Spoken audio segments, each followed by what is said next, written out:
All right, so the people have spoken and we want to learn about land navigation. This is going to be multi-part because there's a lot of components to land navigation.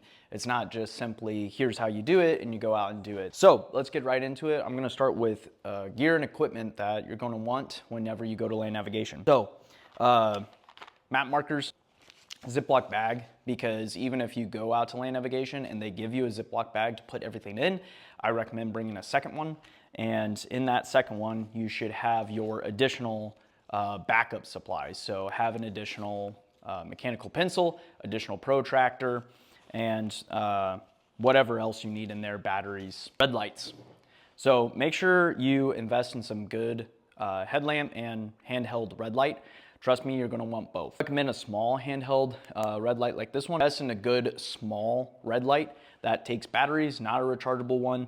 Just because you can carry batteries with you, you can't carry a generator with you out on land nav, unless you really want to, in which case, go for it.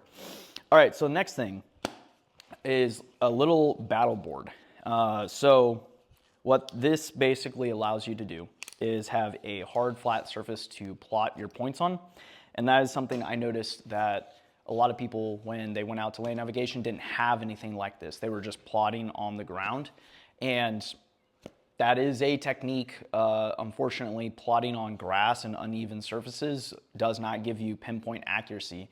And if you're plotting on something like a 1 by 50,000 map, that is very, very precise that you have to be in order to get to your point accurately. So when you're plotting on the ground and in the dirt, you're not going to be able to plot very accurately.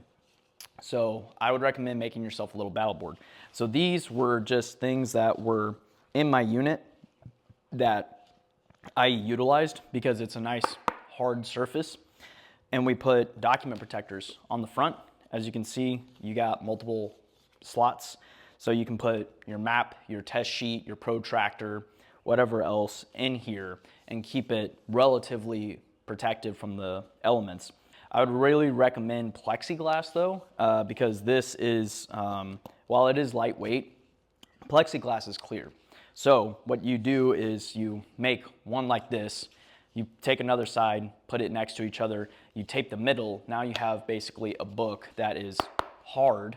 You can keep all your documents and stuff safe inside. This, if I were to open that up, I can fit it inside that middle pouch of my tap pocket. That's actually why I like these ones that we ended up making for people out there for ESB. This is a off the market commercial one that has a lot more versatility to it, but it comes with some cons as well. Cons for this one that I noticed, it is bigger and bulkier. So it is kind of a pain to carry around and whatnot.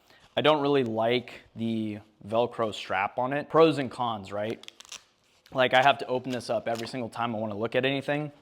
Whereas with this one, I can just pull it out, look at it. There's my map. This one, while you can Velcro it like backwards, it's kind of difficult to get it down right.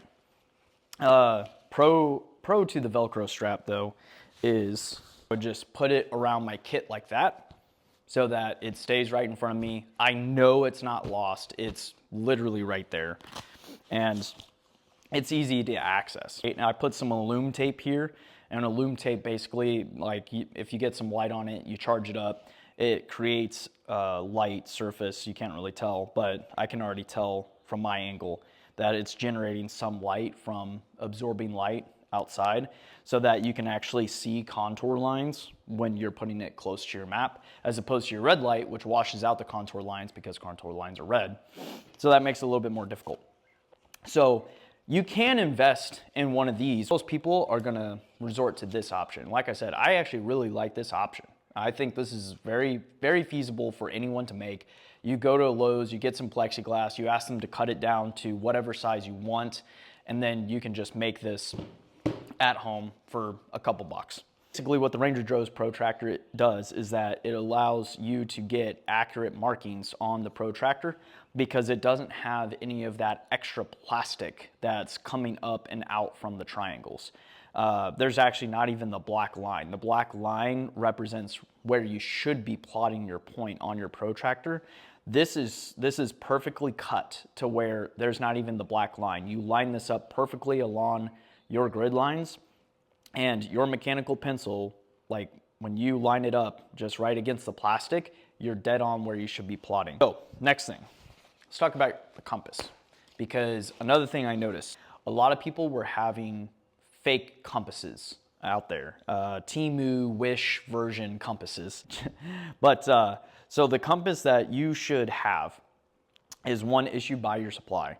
And they should have the correct one in stock. They should not be giving you ones that don't have tritium in them. So tritium is a radioactive material, but it lights up naturally. You don't have to charge it. And that was something a lot of people were doing. They're like, oh, I have to charge my compass because at night I won't be able to see my north-seeking arrow and my bezel ring alignment because that it needs to be charged. A true compass does not need to be charged. It will light up naturally at night. So you want to make sure you have the correct NSN. So if you are planning on going to ESB and you're making planning and preparation now and you're going in a couple months, get your supply to order the correct compass now. You can verify, is this correct? And if it's not, tell them no, you need to reorder the correct NSN. So those are the main things for me, at least for land navigation, that as far as getting through and having success equipment-wise that you need. And if I missed anything, please let me know in the comments below so that we can help each other out. I will be going over some tactics and techniques like attack points and backstops in the next video. Until next time, comment below if you think I missed anything as far as equipment and gear that you need for land navigation, other than obviously a map. See you guys in the next one.